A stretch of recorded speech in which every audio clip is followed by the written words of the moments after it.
mo ang umaga, o aking radyo. Kasama ka sa tuwina, o aking radyo. Kahit nasan man ako, laging tiwala sa iyo. Kahit anong pagsubok man sa ating dumating ay kakayanin. Basta laban lang, mga problema'y kalimutan natin. Halina't pakinggan, turn up the music till the sun goes down. Kung tabuha sa aga, paminawang makaritang ang mga musika. Pagkat ikaw lang aking paborito, at ikaw lang lagi na kasama ko. My favorite music radio, FMR. Maupay na adlaw ay inyong atinan. Come on, you feel the music, yeah. Got my favorite music radio. Got my favorite music radio. Yo, kabaraka, guess I got you. I will never ever let you down. Feel the sound, the sun goes down. I know now that Marisyo pa mation, kaupod ikaw umadlaw manuumuran. O FMR lang gihapon, waray nga ibang pilion. Halina't pakinggan, turn up the music till the sun goes down. May kaupod ka, hindi nakita, kay Marisyo la o bumati na. Pagkat ikaw lang aking paborito, at ikaw lang lagi na kasama ko. My favorite music radio, FMR. Pagkat ikaw lang aking paborito, at ikaw lang lagi na kasama ko. My favorite music radio, FMR. Favorite music radio.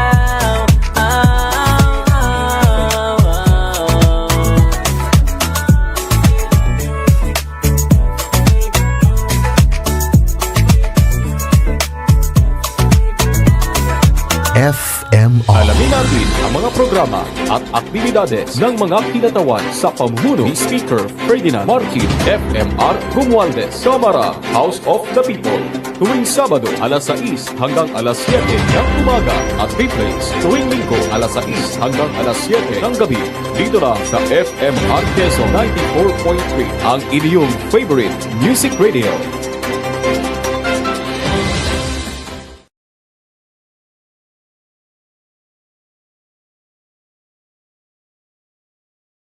Madam Speaker, I move that we resume consideration on House Bill 8980 and request that the Secretary General read the title of the bill. The Secretary General is directed to read the title of the measure. House Bill number 8980, an act appropriating funds for the operation of the government of the Republic of the Philippines from January 1 to December 31, 2024. Majority Leader. Madam Speaker, the parliamentary status of the bill is that it is in the period of sponsorship and debate.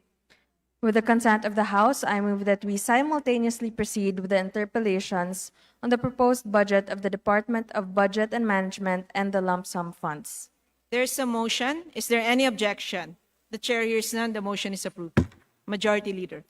Madam Speaker, may we acknowledge the presence of the heads and officials from the Department of Budget and Management, namely Secretary Amina Pangandaman, USEC Janet Abuel, USEC Wilford Will Wong, USEC Goddess Hope Libiran, USEC Maria Francesca del Rosario, USEC Joselito Basilio, USEC Rowena Candice Ruiz, and USEC Dennis Santiago.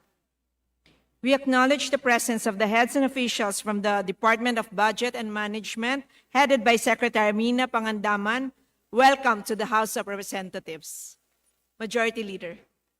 Madam Speaker, I move that we recognize Representative Bingo Matugas of the 1st District of Surigao del Norte, Vice Chairperson of the Committee on Appropriations, to answer questions on the proposed budget of the Department of Budget and Management and the lump sum funds.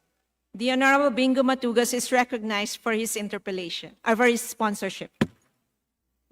Magandang gabi po sa Madam Speaker, sa lahat ng colleagues, this representation is now ready to answer the interpolations from our colleagues for the budget of DBM and the lump sum funds. Majority Leader. Madam Speaker, I move that we recognize Representative Arlene Brosas of the Gabriela Party List for her interpellation. The Honorable Arlene Brosas is recognized for her interpellation. Thank you, Madam Speaker. Madam Speaker, will the good sponsor yield to some questions, Madam Speaker? Gladly, Madam Speaker, Your Honor. Thank you. Madam Speaker, kanina po nakakuha tayo ng SARO mula sa Office of the Vice President. We would like to clarify, no, yung ilang mga nakalagay dito sa SARO na ito, Madam Speaker. Madam Speaker, for example, yung nakalagay dito, ang purpose ay to cover financial assistance, subsidy, and confidential fund per Office of the President approval, dated November 28, 2022. Tama po ba ito? Madam Speaker, Your Honor, the particulars of the special allotment release order are first the general management and supervision and maintenance and other operating expenses covering 96 million, and the good governance program in which good governance engagement and social service projects for about 125 million. So basically po, tama po yung sinasabi ninyo, Yes, Your Mr. Honor. Speaker. Ang tanong ko po dito, Mr. Speaker, bakit nasa general, di ba, sa particulars, MOP PAP code particulars. Sa particulars po, under sa General Administration and Support, tapos General Management and Supervision, 96,424,000, right? Mr. Speaker, Madam Speaker. Correct, Madam Speaker, Your Honor. Madam Speaker, hindi po ba ang General Management and Supervision ay hindi financial assistance?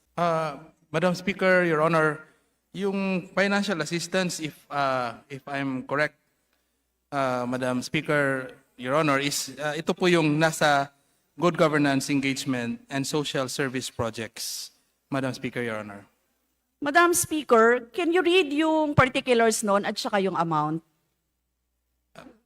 Which part, Madam Speaker, Your Honor? Sa good governance, Madam Speaker, ang nakalagay kasi, good governance, engagement, and social service projects. That amount- is 125 million, Madam Speaker. Hindi ba ito yung under the confidential fund, Madam Speaker? Kasi yan yung nakalagay doon eh.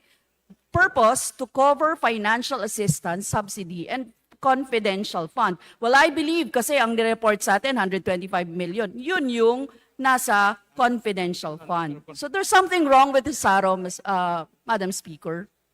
Madam Speaker, Your Honor, tama po. Tama po yung sinabi nyo, yung good governance, engagement, social services projects, ay yun din po yung confidential funds na sinasabi nyo na 125 million. So, Madam Speaker, asan dito yung financial assistance? Hindi naman pwedeng general management and supervision yon, Madam Speaker. Kasi general management and supervision, sa pagkakaalam ko, opisina, Madam Speaker. Madam Speaker, Your Honor, yung financial assistance po is in the nature of social service projects. So, it's an activity that belongs to the account, no? I mean, in a perspective of accounting, itong account na to covers all social service projects, which includes yung mga particulars like financial assistance. Kung sabihin natin yung details, kasama na po doon yung mga AICs, mga medical assistance program. Because they are in the nature of a social service projects, Madam Speaker, Your Honor. Are you saying, Madam Speaker, na ang general management and supervision ngayon ay financial assistance subsidy na, Madam Speaker? Madam Speaker, Your Honor, if you look at the SARO, there are two major accounts. The General Administration and Support, which contains 96 million. Then there's another account under operations, which is good governance. So, hindi po sila magkapareho. Yung general administration, saka yung good governance. Madam Speaker, with due respect, Madam Speaker, Your Honor. So, Madam Speaker, pag in-add up itong 96 plus 96 plus 125, magtototal siya ng magkano po? 221,424 million po. So different itong General Management and Supervision, tapos yung MOOE expenses, yan ba yung sinasabi ninyo? Yes po, Madam Speaker. So yun yung under sa financial subsidy, Madam Speaker. Just clarificatory lang po, Madam Speaker. Yes, yung financial subsidy or financial assistance ay covered po siya doon sa account ng Good Governance, Engagement, and Social Service Projects. Madam Speaker, Your Honor. Okay, thank you, Madam Speaker. I had to clarify that kasi nasa under nga siya ng ganun, ano, dalawang line, Madam Speaker. So, Madam Speaker,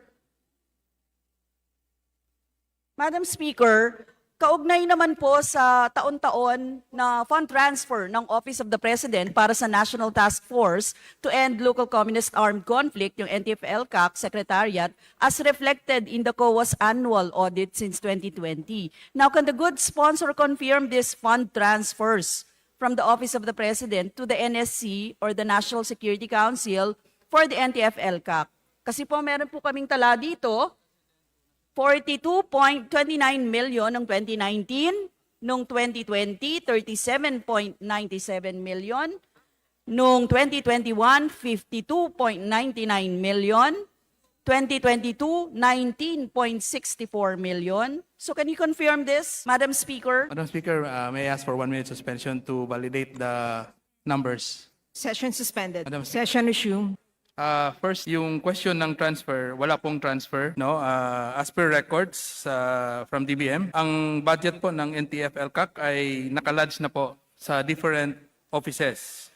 Meron po the OP, sa DAR, sa DA, sa DILG, sa DND, and DSWD, DOLE, NICA, NSC. Yun po, Madam Speaker, Your Honor. Madam Speaker, 2019, meron pong fund transfer to NSC per MOA dated June 14, 2019. Noong 2020, may fund transfer to NSC per MOA dated March 16, 2020. Meron din pong fund transfer to NSC as per MOA entered between OP and NSC dated April 13, 2021. Yan po yung first tranche noong March 22, 2021 at second tranche noong October 5, 2021. Meron ding November 3, 2021 fund transfer to NSC as per MOA entered between OP and NSC dated October 29, 2021.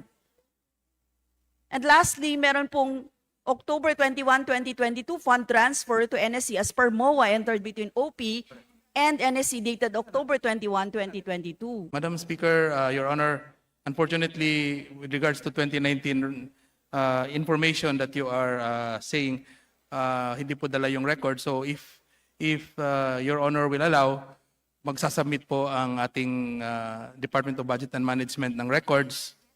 No? Yeah, we will get from the implementing agencies yung mga records na yon para makita nyo po yung records na yun, Madam Speaker, Your Honor. Yes, Mr. Speaker, Madam Speaker, tinatanong po natin to sa mga fund transfer na ito mula sa regular na pondo ng isang ahensya, papunta sa isang ahensya. Ang tanong po natin dito, ano yung legal at constitutional na batayan nito, Madam Speaker? Madam Speaker, Your Honor. Regular agency appropriations to Madam Speaker, towards another item in an agency appropriations.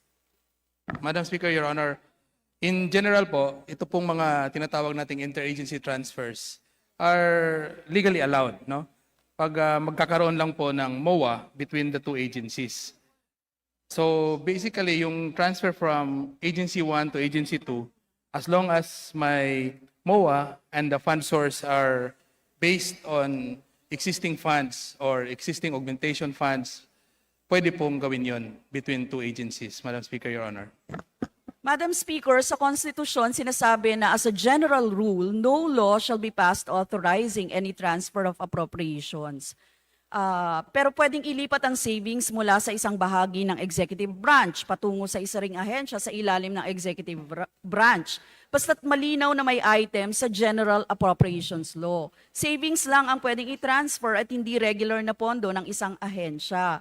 Pwede niyo po bang ikumpirma ito? Madam Speaker, Your Honor, if I understand it from Article 6, Section 25 of the Constitution, that you're stating doon sa fund transfer, it relates to the transfer not between agency but between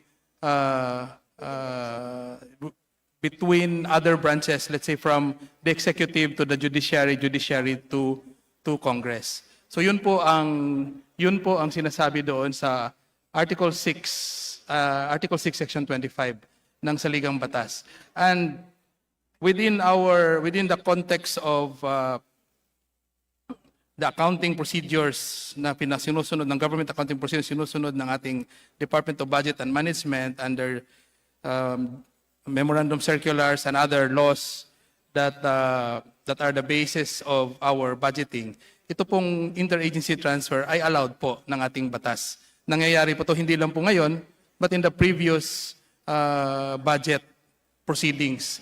Meron na pong mga precedents, no? Mga precedents na nangyari na there was interagency transfer using NAMOA po. Madam Speaker, Your Honor. Madam Speaker, sabi dito, no, sabi ninyo, it is allowed. But, Madam Speaker, wala namang line item ng NTF-ELCAC Secretariat doon sa ano. So, kasi yung wala namang item sa NSC. Pag fund transfer from OP to NSC, wala naman siyang item ng NTF-ELCAC eh. But it was used, no, for the NTF-ELCAC. Paano yun nangyari, Madam Speaker? Madam Speaker, 1 minute suspension, please. Session suspended. Madam Speaker, Your Session resumed. by definition po, yung line item ay any program or activity ng isang agency or project. So basically, pag yung activity na yon ay napapaloob sa scope ng agency na yon, ay pwede pong lagyan ng budget, ng gagawa ng transfer as long as there's an MOU or MOA. Yun po. And then, in addition, ang Office of the President po ay meron siyang oversight, no, na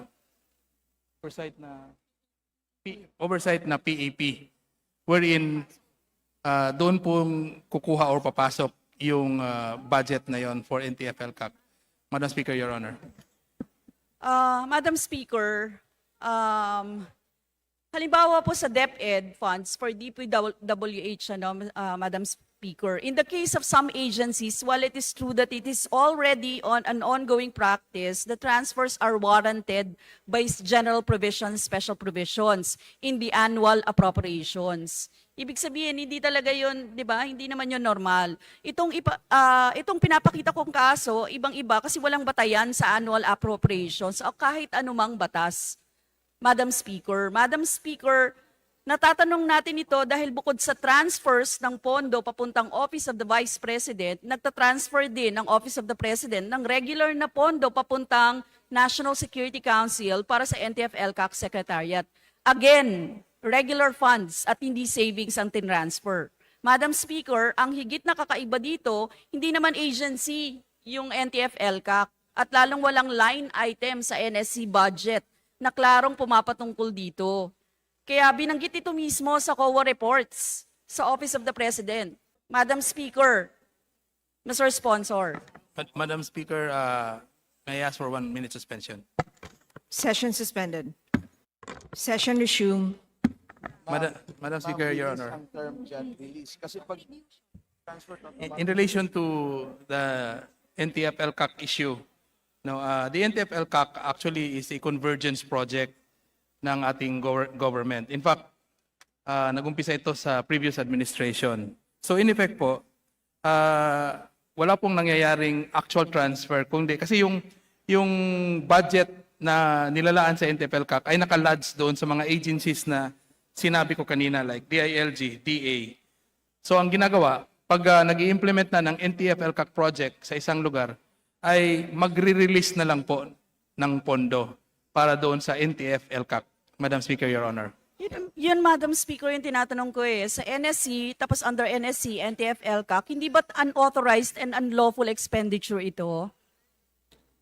Madam Speaker, Your Honor, hindi po. Kasi sinasabi ko kanina ay para siyang earmarking because the project, NTF-ELCAC project, is a convergence project ng ating gobyerno for the purpose of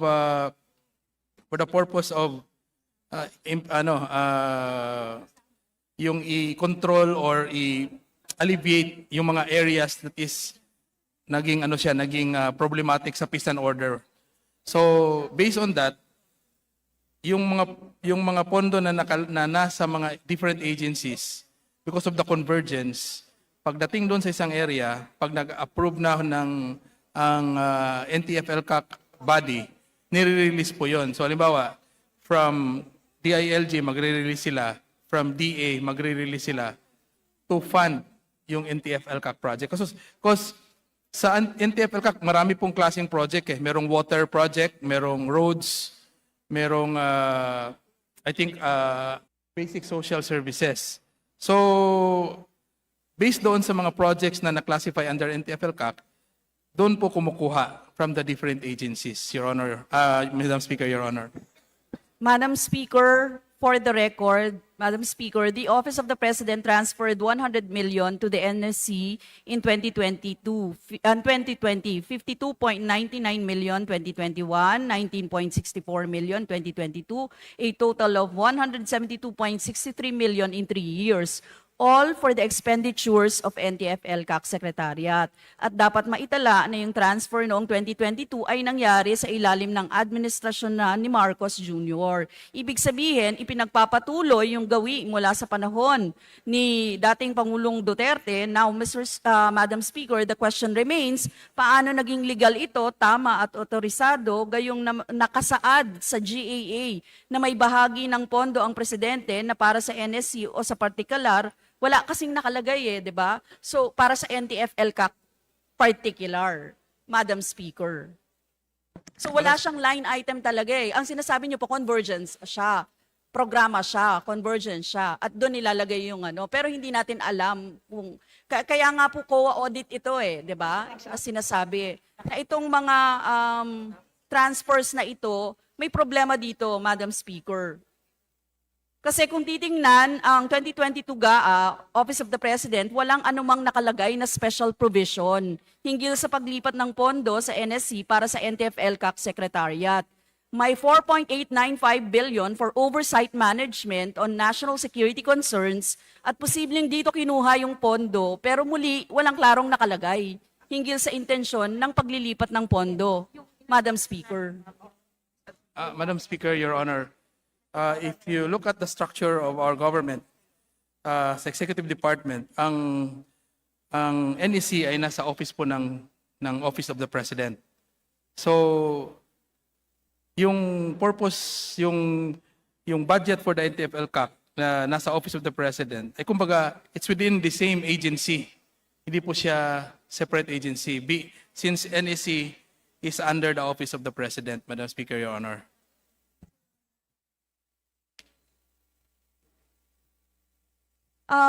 Madam Speaker, can the DBM identify how much funds are transferred within and among agencies based merely on a MOA? Kasi yun yung sinasabi ninyo, kung under siya, tama ba? Kung under siya sa Office of the President, so therefore pwedeng MOA, Memorandum of Agreement lang, tapos i-transfer na yung pondo, ganon? Madam Speaker, Parang Honor, kasi, ang worry ko dito, Madam Speaker, walang congressional authorization yun di ba? So parang Office of the President, under doon, pwede niyang ibigay doon sa, ganon, direct di ba? So wala ngang line item yung NTF-ELCAC Secretariat pero ganon yung pondo. Office of the President, NSC, tapos to the NTF-ELCAC Secretariat. Ganon yung itsura niya. Madam Speaker, Your Honor, if okay sa inyo po, magsasubmit lang po yung DBM ng mga documents, especially yung mga mention natin ng mga MOA, para at least mas makita nyo po yung mga records ng transfers. Madam Speaker, Your Honor.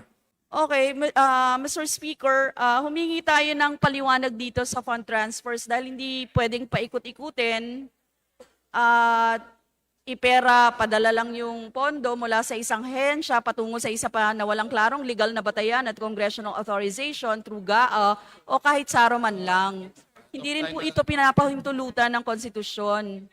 Milyon-milyon po yung ginagastos para sa NTF-ELCAC Secretariat, mula noong 2020 at hindi po ito deklarado at nakasulat sa inaaprobahang budget.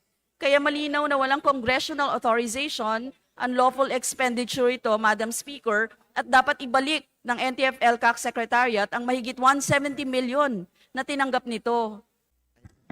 Madam Speaker, Your Honor, if okay po, I'll read the concept of the nature of interagency transfer of funds. The interagency transfer of funds is a mechanism used by the agency to implement programs and projects through memorandum agreement and should be executed and adhered to subject to existing budgeting, accounting, and auditing rules and regulations, even without prior approval from the DBM. From this statement po, makikita natin na malalaman po ng mamayang Pilipino kung saan pumupunta yung mga fund transfers because it's still subject to accounting and auditing rules. Madam Speaker, saan po nang if I may galing continue, yung Madam pinabasa Speaker. ng ating sponsor? If I may continue, Is it NGA? it's The interagency? from DBM, That's from your Executive Order circular. number 338. May we have a copy of that? Yes, Madam Speaker, Your Honor. So hindi siya sa GAA? Hindi siya provision sa GAA? It's an executive order. And sa COA Audit Circular number 94013, if I may, to all heads and departments, bureaus, offices, self-governing boards, commissions, state universities and colleges, chief accountants of accounting units, budget officers, COA auditors, subject rules and regulations in the grant, utilization, liquidation of funds Mr. Speaker, transferred to implement. Madam Speaker, baka maubusan akong oras eh. Can you give that to me na lang, Madam Speaker? Yes, Madam Speaker. Nakuha ko naman na yung punto ko. So memorandum of agreement pa rin ang sinasabi nyo at merong circular. Pahingi po ako ng kopya. Yun lang, Madam Speaker, hindi po pwede na maging normal yung budget execution stage. The Congress should really take a look at this and assert its power of the purse. There should be an explicit congressional authorization for agencies to juggle and transfer funds. Lalo na kung ito ay dinadivert sa iba. Lalo na kung wala itong allotment at hindi ito dumadaan sa SARO. Milyon-milyon, Madam Speaker. So, yun, Madam Speaker. Sa next question ko po ay kaugnay naman ito sa multibilyong unprogrammed funds. Magkano po ang panukala para sa susunod na taon? It's a 200, Madam Speaker, Your Honor, if I may, yung unprogrammed, it's 281.9 billion, Madam Speaker, Your Honor. Madam Speaker, tama bang sabihin na walay itong 281.9 billion? On top ito ng panukalang 5.768 trillion? Na panukalang Madam Speaker. pambansang budget? Yes po, Madam Speaker, Your Honor. Madam Speaker, sinasabi ng standby appropriations, itong unprogrammed funds. Kumbaga kung balde ito, mapupunan ito kapag may excess tax, non-tax revenues. Halimbawa, excess tariff revenues. Kung may mga bagong tax at non-tax measures, at kung may loans para sa foreign assisted projects. Now, for 2022, lumalabas sa datos ng DBM na 73% ang napunan sa unprogrammed funds or 183.84 billion out of the 251.63 billion ang nailabas na pondo. Can you confirm this, Madam Speaker? Tama, 2022 yun. Madam Speaker, 1 minute suspension, please, to confirm the figures. Session suspended. Madam Speaker, 1 minute suspension, please, to confirm the figure. Session suspended. Madam Speaker. Session resumed. Madam Speaker, Your Honor, tama po, 13 billion po. Para saan yung 13.05 billion? Madam Speaker, yun yung tanong ko. Ito po. Na inirelease sa DA Secretary mula sa unprogrammed funds. Madam Speaker, Your Honor, if I may, pwede ko pong basahin or if you want a copy para No, Madam Speaker, basahin niyo po. Kasi Okay. yun yung kasunod kong tanong. to cover the funding requirements for the implementation of RCEF, Rice Farmers Financial Assistance in support to rice farmers affected by the rice tariffication law. So, As- direct cash assistance siya? Madam Speaker. Tama po, Madam Speaker, Your Honor. Thank you. My next question, Madam Speaker, ay nagtataka kami dahil kung para naman talaga sa rice farmers itong 13 billion, nakuha na po ba ito? Kasi parang lumalabas na sa support for infrastructure projects and social programs siya or SIP-SIP. Kasi ganun din yung nakalagay doon, 13 billion yung amount Madam Speaker, Your Honor, na-release po talaga to para doon sa assistance. So, nakalagay mismo ito sa fund transfers portion ng DA-OSEC sa NEP 2024. Ibig sabihin ba nito, pinadaan sa SIP-SIP yung 13 billion kahit na ibang programa ang SIP-SIP? Madam Speaker? Madam Speaker, Your Honor, kasama po siya dito sa 13.5 billion. Kasi social program siya ng DA. Ang punto namin dito, Madam Speaker, dapat hindi dumaan sa SIP-SIP, no? Yung 13 billion para sa direct cash assistance sa rice farmers. Ang problema, Madam Speaker, kung paano naka-phrase yung special provision hinggil dito sa excess revenues from rice tariffs. Kasi sinasabi, pwede siyang ihalo for other purposes. Inulit ang problematic na formulasyon na ito sa 2024 budget na naman, Madam Speaker. Kaya halimbawa, kaya naging sagip, di ba, Madam Speaker, ngayong 2024, kung may 20 billion excess rice tariff revenue sa susunod na taon dahil sa sobrang importasyon ng bigas, pwedeng bahagi ng 20 billion ay hindi talaga mapunta sa mga magsasaka.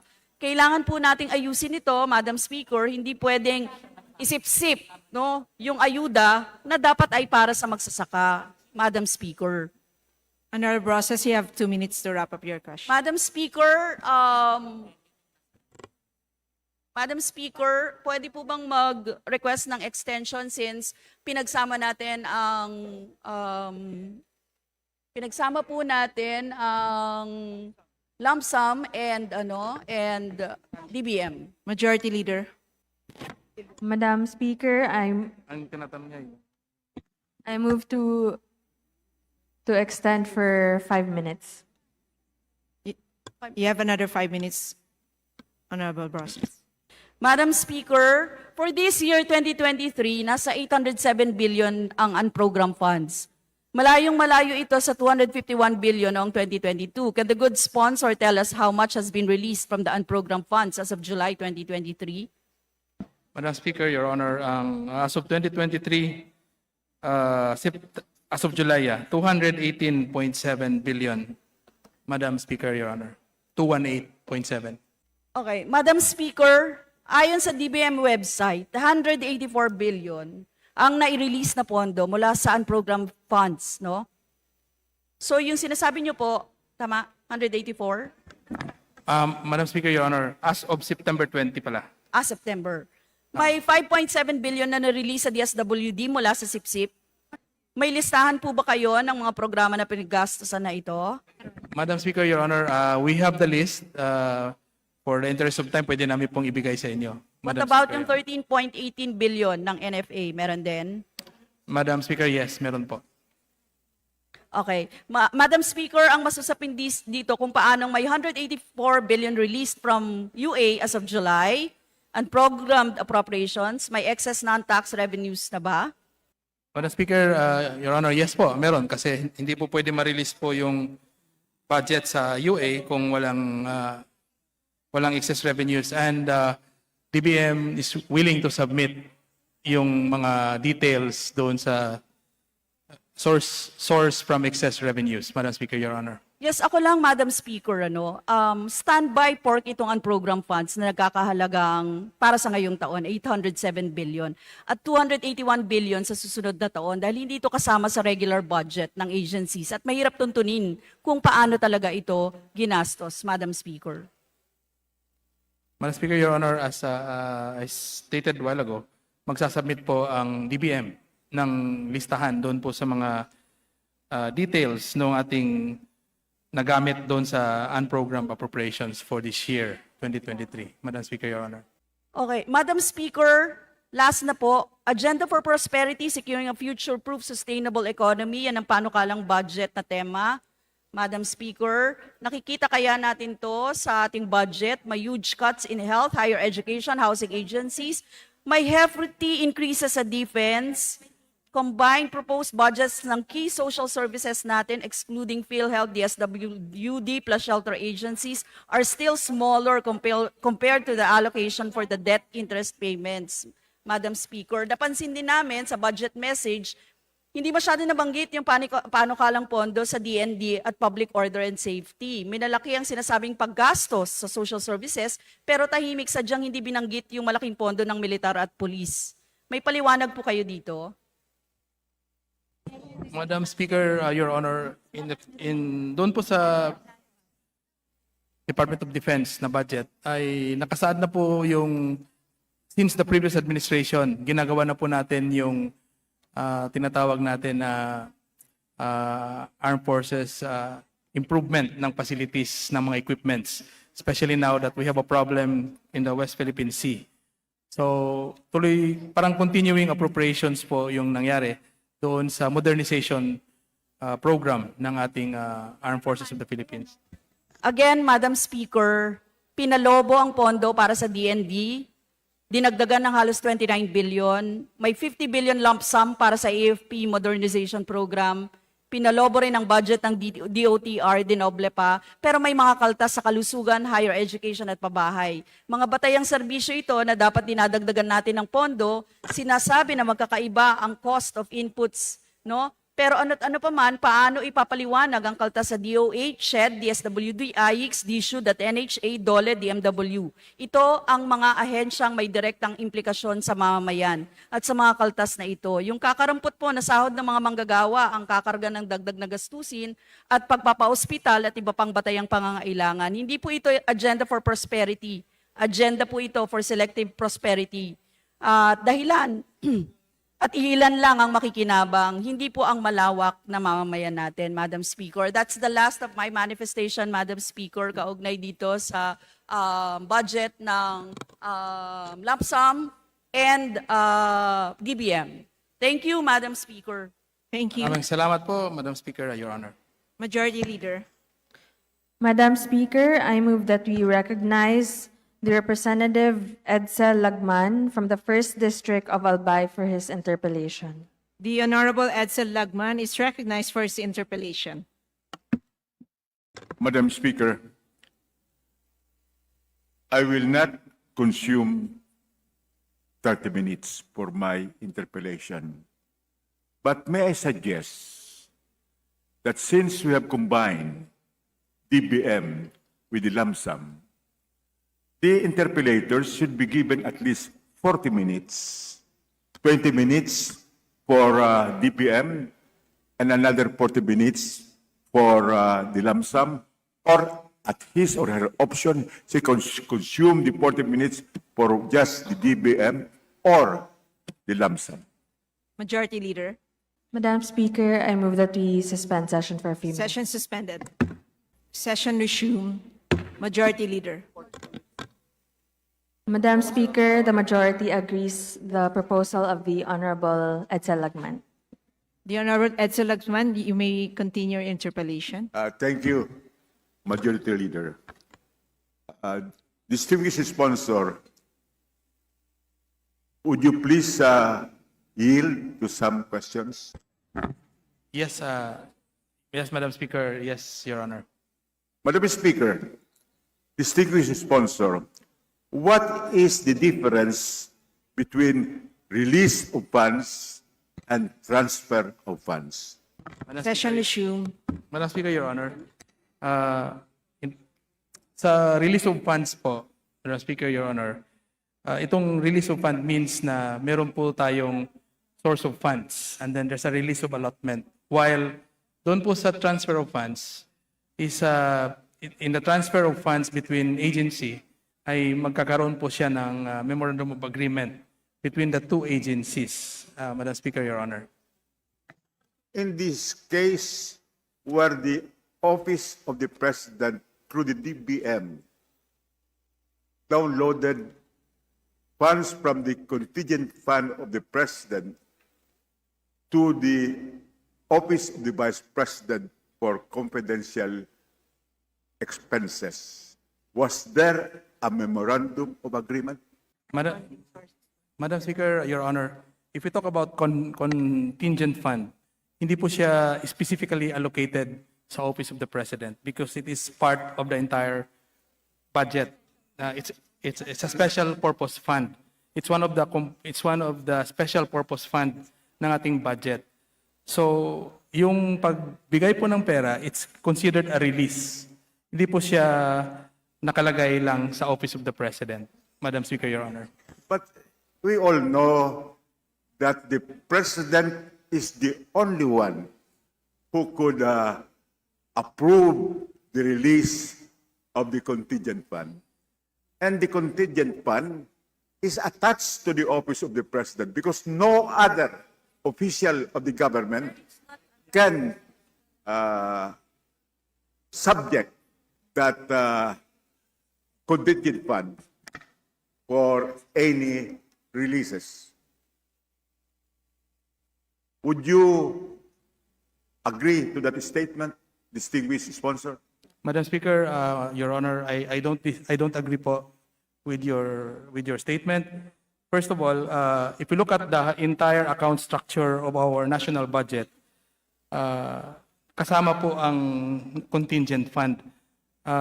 May sarili siyang bahay. We can have an analogy po like sa sarili nating household budget, meron tayong nilalagay na emergency fund na hindi siya attached to a particular office. So itong contingent fund, as the definition is for the purpose of activities na urgent and new, ito po siya ang kukunan. So hindi po siya nakapalagay sa isang opisina. No, it's part of the entire budget po. From the accounting perspective, it's part po of ng entire accounts natin sa buong budget natin sa national government. So hindi po natin masabi na si contingent fund ay pag-aari po ng Office of the President. It's pag-aari po ng national government, Madam Speaker, Your Honor. Can any other official of the government dip his fingers in the contingent fund? Madam Speaker, Your Honor, there's a process po for the release of the contingent fund, and the approving officer in the release of the contingent fund is the Office of the President, since he is the highest executive of our country, Madam Speaker, Your Honor. So, can you please repeat what is the difference between release of funds and transfer of funds? As I've said a while ago, Madam Speaker, Your Honor, yung release of fund ay meron po siyang fund source. And then there's a release allotment. While the transfer, now especially between two agencies, is it's a process wherein each agency will create a MOA to transfer a particular fund na nandoon sa opisina niya doon po sa kabilang opisina. Madam Speaker, Your Honor. In other words, Madam Speaker, distinguished sponsor, in transfer of funds, there are two agencies involved. One agency which has the funds, and the other agency to which the funds will be unloaded because it does not have the funds. Is that correct? That is correct, Madam Speaker, Your Honor. Okay. So, the difference is that with the release of funds, it is an act of DBM to authorize an agency to utilize its funds, to obligate, utilize, and disburse the funds of the agency as allocated by the GAA. Is that correct? Madam Speaker, Your Honor, I will qualify po my answer because under the contingent fund, there are... No, I'm not talking about the contingent fund. I am talking in general terms. We will go to the contingent fund later. Madam Speaker, Your Honor, please repeat your question? in the release of funds, there is the act of the DBM authorizing an agency to obligate, utilize, and disburse its appropriation as provided for in the General Appropriations Act. Is that correct? Madam Speaker, Your Honor, tama po. Tama. In the transfer of funds, one agency has the fund and the other agency has no funds for its activities, so that the agency which has the funds through the DBM would transfer the funds to the recipient agency. Is that correct? Bawal po yun. Madam Speaker, Your Honor, bawal po yun. Beg your Not correct po, Your Honor, Madam Speaker. Beg your pardon? Madam Speaker, Your Honor, hindi po siya correct. Kasi bawal po yun. What is correct? What is correct po, Madam Speaker, Your Honor, is the transfer of fund release to the agency under which the budget is appropriated, and that agency transferred it to an implementing agency allowed under COA rules, Madam Speaker, Your Honor. Are we just trying to make some imagine difference? Because it is very clear, when you transfer funds, it is from one agency or office which has the allocation and the funds, and this is downloaded to another agency which does not have the funds to pursue its activities.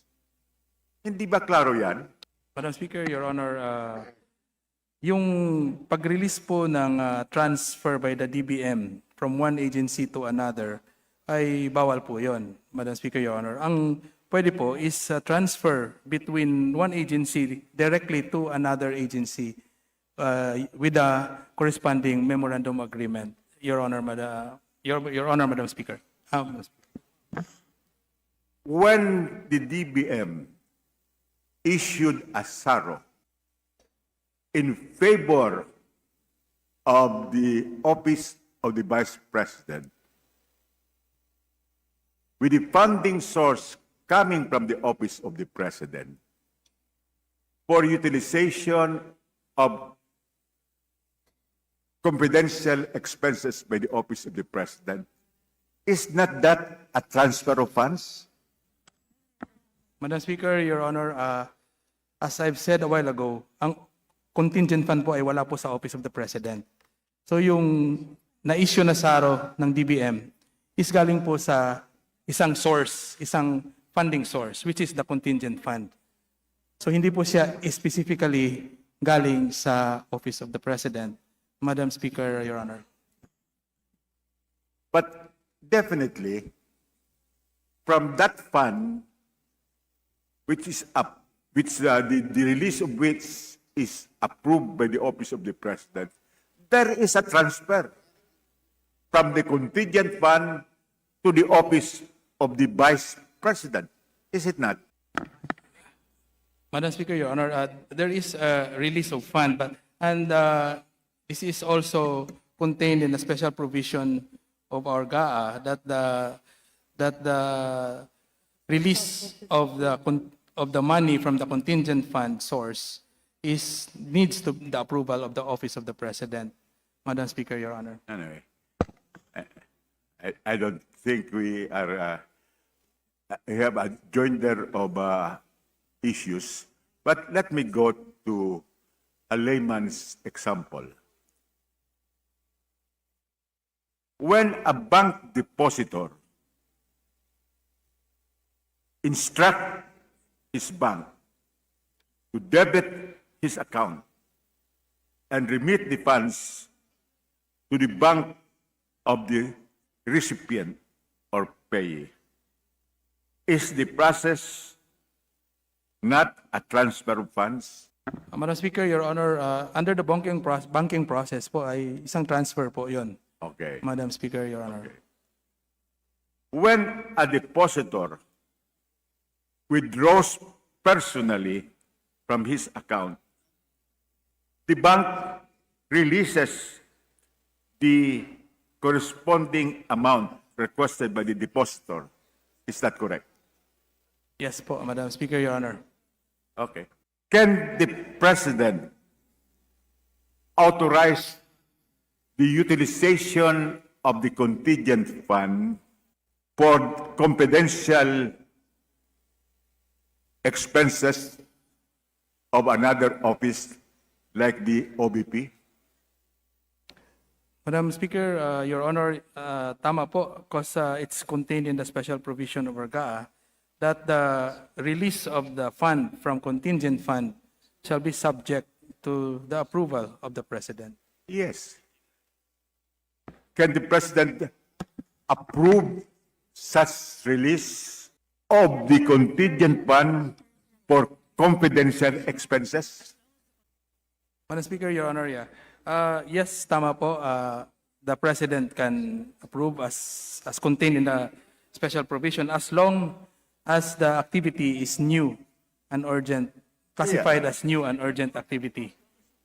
But there is nothing in the special provision on the contingent fund that the President can approve its release for contingent expenses. Because it should be new or urgent expenses, Tama po, but not confidential expenses. Madam Speaker, Your Honor, tama po yung contention nyo. But kung sinasabi natin na confidential expenses, is a sub-account po ito ng contingent fund natin. So when the request was made from the Office of the Vice President, itong confidential fund that is contained under the contingent fund is, sa accounting perspective po, ay valid po yon. And then, since there's a process sa pag-release ng fund, and according to our special provision, kailangan po ng approval ng ating Presidente. Alam natin yan, may approval of the President, paulit-ulit tayo dyan. But the fact is, my question is whether the President can approve a release from the contingent fund for confidential expenses of another agency or office. Madam Speaker, Your Honor, yes po, as long Yes. as Your answer is yes. ma-qualified, ma-satisfy yung requirement na new and urgent activities or projects of the national government agencies. As long as the confidential expense, as long as the confidential expense is for new and urgent activity o project, pwede po. Ang prohibition lang po, it cannot be used for the purchase of motor vehicles or any improvements thereon. Madam Speaker, Your Honor. How can new or urgent activities subsume expenditure for confidential funds?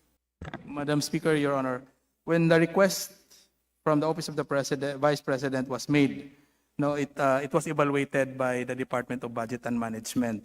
And based on their evaluation, na-satisfy po yung requirement natin na it shall cover funding for requirements of new and urgent activities. Kaya po, nung na-satisfy niya, nirecommend ng DBM sa Office of the President na i-release itong fund or confidential fund from the contingent fund that was classified as a confident. Actually, Madam Speaker, Your Honor, in the SARO, hindi po siya nakalabel as confidential fund but good governance fund, Madam Speaker, Your Honor. I beg to disagree.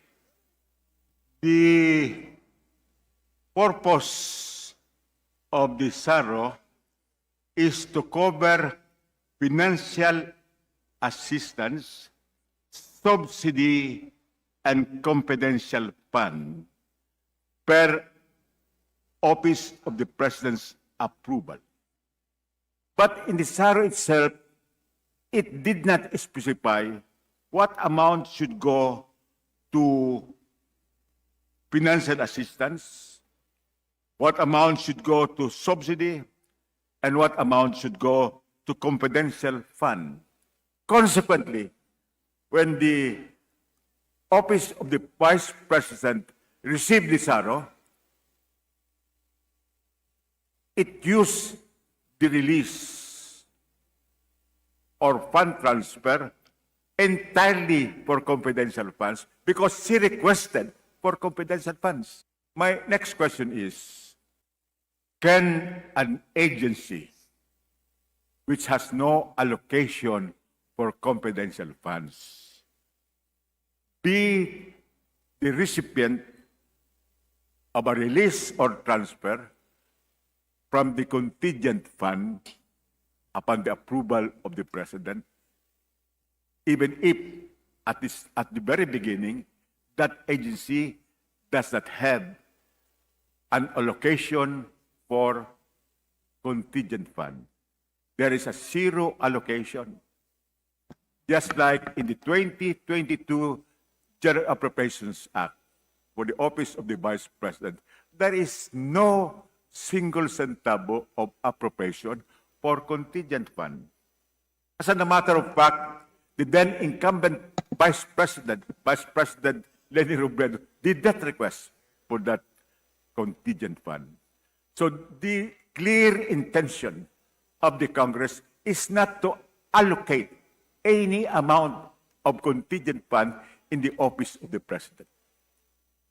When this fund was unloaded in the amount of 125,000 to the office of the Vice President for contingent fund expenses, it was a derogation of the power of Congress because Congress did not allocate any appropriation for a contingent fund in the office of the Vice President in 2022.